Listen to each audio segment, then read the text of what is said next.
Hello, listeners, and welcome to Youth Ventures Podcast, PDX Business Spotlight.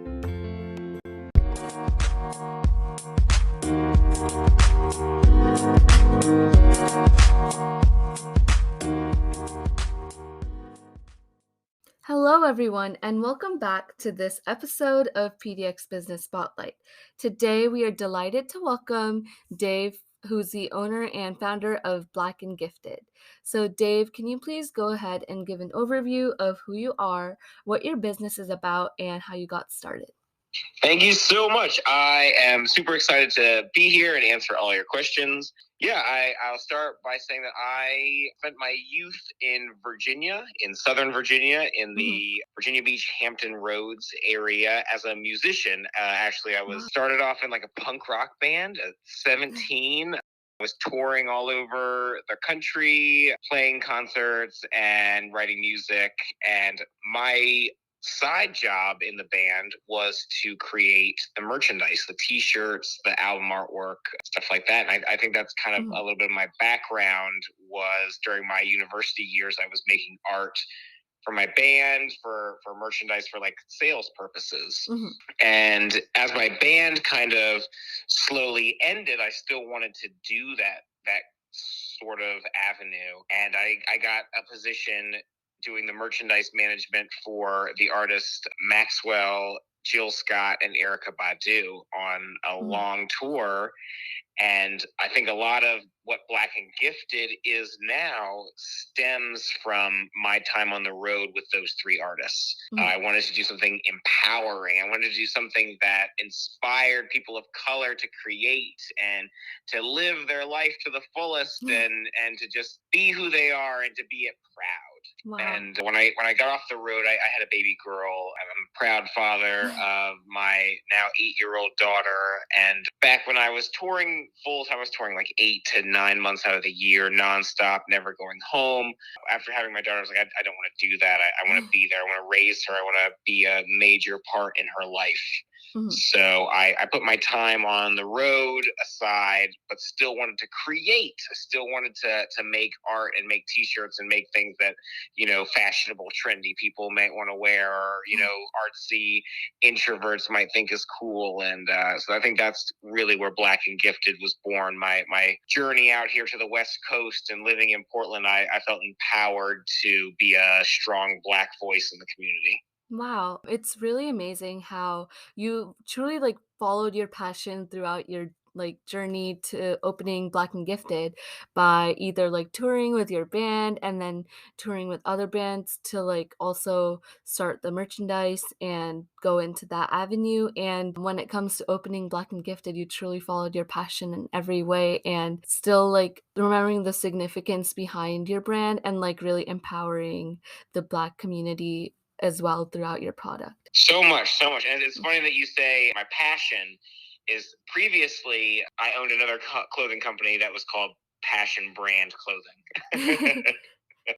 And Dave, who or what inspired you to start your business? A lot of my inspiration comes from the wonderful, amazing Miss Erykah Badu, Mr. Maxwell, Jill Scott. I spent some time on the road with Cypress Hill, and just a lot of these amazing figures who they pursue their dreams and they pursue their loves and their passions and their art, and it takes them to these whole new levels. Another major inspiration is a designer out of Chicago named Joe Freshgoods.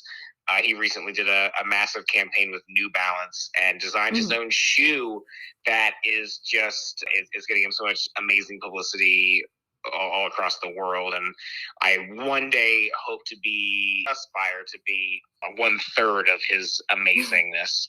Wow, it's really amazing how throughout your journey you were able to receive so much support from the people you worked with and even Mr. Freshgoods. Everyone, you received so much support to continue your business and to really follow your passion. Totally. It's all about support and connections and this network of people meeting other people and inspiring other people. I feel the art world is constantly just changing and moving depending on who is working with who and who's collaborating in this avenue or with this company. It's beautiful. It's amazing. I love modern art.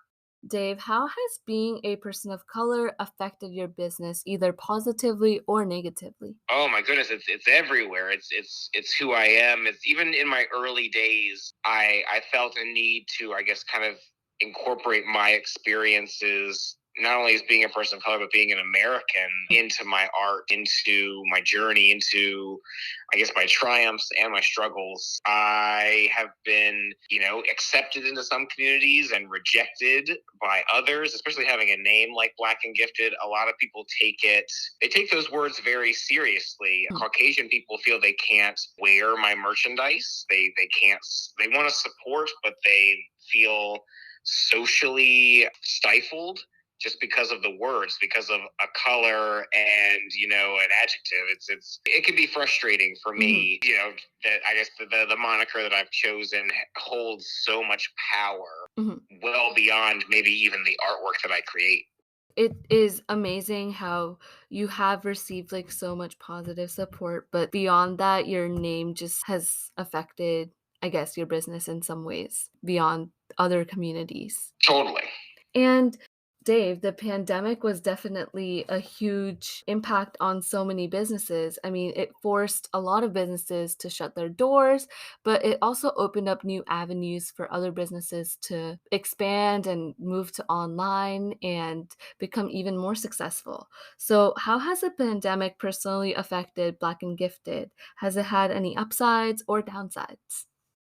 So that's a huge question for me. My life outside of Black and Gifted is in the music industry. I was raised on music. I was raised on Mhm. touring and performing in front of people. And of course, the pandemic put a major shutdown on live performances and gatherings of Mhm. mass people and that kind of party lifestyle that I feel like a lot of nightlifers like myself were really ingrained in. It was a major part of who we are. Black and Gifted, though, actually not so much because of the pandemic, but during kind of the racial strife and the protests and the demonstrations Mhm. and things of that nature in Portland, I was invited to do pop ups and to do speakings and to be involved in these marches and these gatherings, and that was a major step forward in Wow. Black and Gifted. It was almost finally everything that we stood for had hit the media's,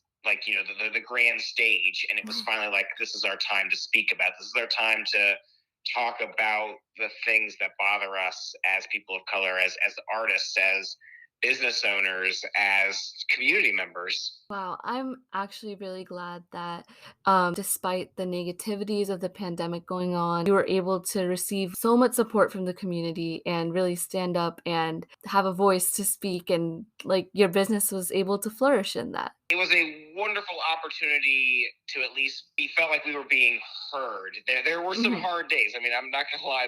The first month of the pandemic, it was hard to get out of bed. It was Yeah. hard to see the light in anything. But so many members of the community came forward. I remember we had artists and like printmakers who were willing to make our posters for protests or willing to help us print T-shirts for demonstrations or for rallies, and Mhm. they would do it completely for free. They would do it out of the kindness of their heart and just wanting to Wow. support the community. And I felt so much love in some of those months. And Dave, this might be a bit of a difficult question, but what is personally your favorite product that you sell? Ooh, personally, my favorite product that we sell. So during the pandemic, we created this character, this cognitive brain character that we were hoping to become like kind of a pandemic mascot almost for your mental health awareness and your Mhm. mental health, kind of, I guess, your positivity, in not only taking the time for your physical health but also your mental health during such a stressful time, because we were all in quarantine, and for a situation that across the globe we all had a similar situation. Mhm. A lot of us had completely unique experiences of being under quarantine, of being in this house arrest kind of situation, not knowing where you're going to get your next meal or your next paycheck or when you're going Mhm. to see your loved ones again. And so we created this brain character, a non-binary kind of figure that we hope when you stare into its face, you kind of see a little bit a mirrored version of yourself, whether you're feeling Wow. shy or nervous or anxious or extroverted. And we put brain on these hoodies, and it's like this fuzzy chenille patch kind of thing. It almost feels like what your bath mat would feel like. But it's the softest, sweetest hoodie ever. And anytime I wear mine around town, I get all these compliments for it. And people are like, "Oh my goodness, like look at that." Some people think it's a brain. Some people think it's like it's a dumpling. Some people but we donated all the proceeds to the suicide prevention lifeline, and so that meant like the world to Wow. me as well. And I think that's my favorite creation that we've had so far. They were these brain hoodies. I really love like the idea behind your hoodie. Like not only is it just a simple hoodie, but there's like so much thought behind like every single aspect of it. And I also really love how by selling the hoodies, you were also able to like support the community as well by donating to the suicide prevention line. It was a huge deal for me. I lost a lot of friends during the pandemic to self harm, and Mhm. I just wanted to do something to give back to the people who do spend a large portion of their lives trying to help these people in their time of need. Mhm. It's a great cause. I'm so sorry for your loss, Dave, but I'm also really happy that you were able to support the suicide prevention line in such an amazing way. Thank you so much. And Dave, what advice might you have for young entrepreneurs, especially young entrepreneurs of color? And what are some experiences you could talk about that might motivate or inspire them? Totally. My advice would be to get yourself out there, put your Mhm. name out there, talk to everyone, self promote, wear your own gear, use your own products, talk to the world about your business or your creation or your art like it's an extension of yourself because it is. You Mhm. you carry your business. There's these modern days. There's a very blurred line between I guess your personal life and your business life, and you Mhm. kind of have to wear them both out all the time. And then after that, there's so many people in the community that want to support you, whether it's your friends, your family, other businesses. There are grant programs that you can apply for where people are they're trying so hard to help get funding into the hands of people of color, artists of color, indigenous peoples who are trying to establish a business that will help their community, Mhm. queer people, the LGBT community, so many different Asian and, pan Pacific communities, everyone out there. Like, I feel like there's a grant program or there's a funding or there's a charity or there's somebody who is willing to support you as long as you're willing to at least stand up and say, this is what I believe in. Wow, thank you so much for that advice, Dave. And moving on, how can people support your business? So my business, I'll be the first to admit, is hard to support. I do random pop-ups around the Portland area, just kind of whenever I feel like it or I feel like the opportunity is good. I'm very secretive about. I pride myself in being kind of one of Portland's best kept secrets. But I think that kind of it enhances my business. It involves a little bit of intrigue and mystery that maybe other businesses who are storefronts, they're brick and mortar, or Mhm. maybe they're a business that can't do something like that. I approach things almost in kind of a graffiti artist kind of way. I'm here, I'm there. You saw me at the appropriate moment, and then you don't see me again until you least expect it. So, listeners, we will be linking Dave's social media. So, at least you have some sort of avenue where you can support him and find out his upcoming projects and pop up markets so that when he does release his secretive ways, you can figure out where to go and meet him and buy from him. Woo! I have a public event coming up in February that I can tell people about. Is our brain character, our 12-foot tall inflatable light up brain character, will be on display at the Southwest 6th and Morrison Max station from February 4th to February 14th. Wow, definitely listeners, go check that out and you can like comment on Black and Gifted's posts and tell them that you visited it and support them in Woo! that. And Dave, are there any other special projects or anything else that you would like to plug? Oh, yes, yes. Okay, so first, I want a massive shout out to Mike Capes. I feel like he's keeping it real in the hip hop Portland scene. Props to him. He pulls no punches. I want a massive shout out to Mirasada, the vegan Sri Lankan restaurant I believe it's on Belmont. Delicious and spicy and, cruelty free. And I want a massive shout out to my place of business, the Wonder Ballroom, a female run and managed rock and roll venue in Portland, Oregon. Wow. So listeners will include some more information on that. So if you want to check out all those places, you can definitely go support everyone.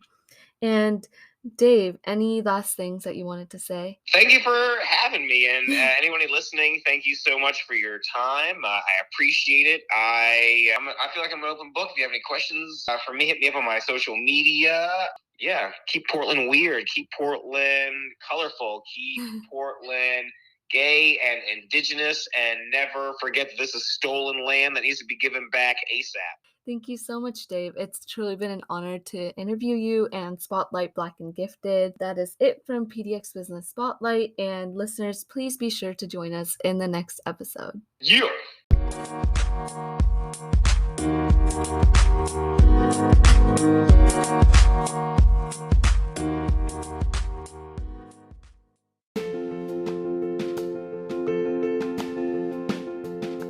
Thank you for listening to PDX Business Spotlight by Youth Venture, and we hope to see you in the next episode.